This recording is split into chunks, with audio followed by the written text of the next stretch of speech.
या ठिकाणी उमेदवार त्या ठिकाणी या देशाचा विकास हा उमेदवार आहे। त्यामुळे माझी तुम्हाला कळकळीची विनंती आहे की या निवडणुकीमध्ये आपण झोकून देऊन काम करावं। मी तुम्हाला कधी अंतर देणार नाही हा मी शब्द सर्व वरिष्ठांच्या साक्षीने आपल्याला देतो। आपण महायुतीमध्ये एकत्र लढलोय मी तुम्हाला शब्द देतो।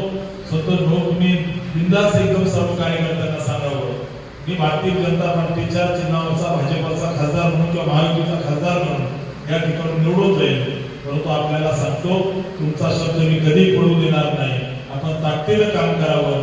मी तुमच्या मागे ताकदीने येत्या काळामध्ये उभा राहील। प्रामुख्याने सोलापूरचे जे प्रश्न आहे की सगळेजण म्हणतात बेरोजगारी बेरोजगारी, मी तुम्हाला शब्द देतो की मला तुम्ही त्या ठिकाणी निवडून देणारच आहात, निवडून येईलच। परंतु तुम्हाला शब्द देतो या सोलापूरला जो बेरोजगारीचा कलंक लागला आपल्या बांधवांचे पुणे मुंबईला जावं लागतंय, हा कलंक पुसून टाकायचा असेल तर आपण मला त्या ठिकाणी लोकसभेत पाठवावं। मी निश्चित सांगतो मी काम करणारा कार्यकर्ता आहे। आपलं राष्ट्रवादी काँग्रेसचं नेटवर्क माळशिरस तालुक्यामध्ये सुद्धा आहे। आपण कुणालाही विचारावं माझ्या कामाची पद्धत कशी आहे। मी काम करणारा कार्यकर्ता आहे। येत्या काळामध्ये सोलापूरचा सर्व बाजूने विकास झाला पाहिजे। त्या ठिकाणी रोजगारीचा प्रश्न असेल किंवा जे जे छोटे छोटे प्रश्न आहेत, जे मोठे प्रश्न आहेत, छोटे छोटे प्रश्न किंवा स्टेट लेवलच्या प्रश्नाला त्या ठिकाणी आमचे मालक आणि बापू असतील किंवा सगळेच नेते मंडळी शहरातील सर्व आमदार हे सर्व समज आहेत। परंतु त्या ठिकाणी आपल्याला जर पाहिलं तर सोलापूरचं विमानतळ जुलैमध्ये सुरू होतं।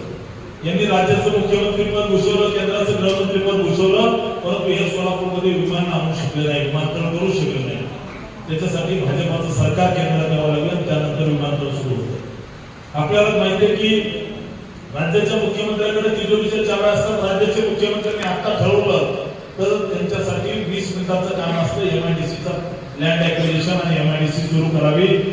यांनी त्यांच्या राजकीय हयातीमध्ये सोलापूरला त्या ठिकाणी अधोगतीला नेलं। एक सामान्य कुटुंबातला कामगाराचा मुलगा म्हणून मला पार्टीने तिकीट दिलंय आणि निश्चित मला विश्वास आहे माझे मायबाप काय आमदार खासदार नव्हते, माझे मुख्यमंत्री नव्हते, आमच्या घरात कुणी ग्रामपंचायत निवडणूक सुद्धा लढले नाही।